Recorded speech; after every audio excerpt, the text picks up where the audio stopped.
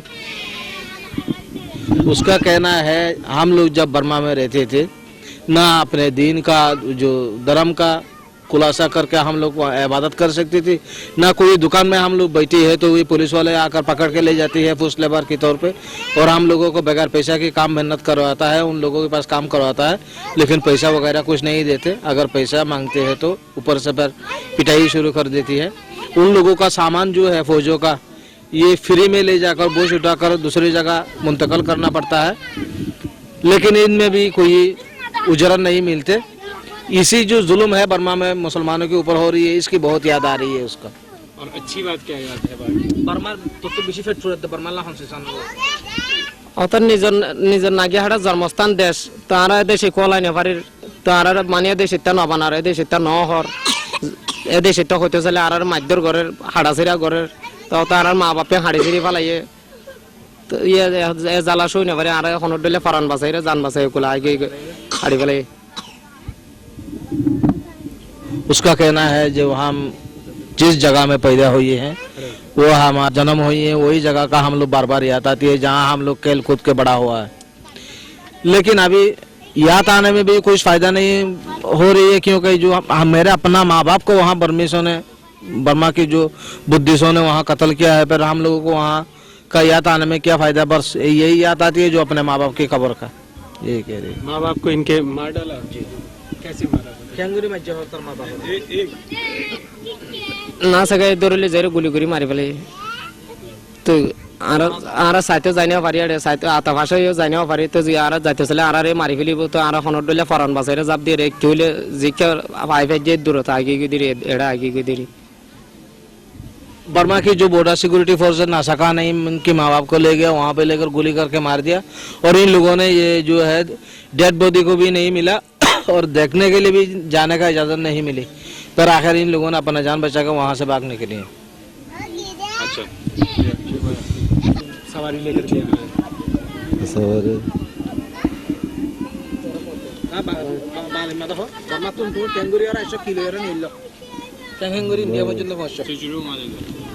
बर्मातो सरकारि time cash का यार ऐसी बेटिया दिन हमारे सुविधा ऐसी तुम्हें बर्मा तुम किलोमीटर नहीं लोग खाई दे अब आप इधर इंटरव्यू मध्य बारे इबाह ले गला तो बर्मा तुम समझो तो क्यों करे किलो नॉले ऐसी बर्मा तो नॉले ऐसी और बांग्लादेश अरे बांग्लादेश तो बाद 7 दिन उतर इंडिया ऐसी। वो उसका कहना है बर्मा से जो रात की सहारा लेके किश्ती में फरार होकर बांग्लादेश आई, बांग्लादेश में 2-4 दिन लगा और वहाँ से गाड़ी में सवार होकर बॉर्डर तक आई हिंदुस्तान की, फिर वहाँ कलकत्ता से ट्रेन पकड़ के यहाँ तक आ गई।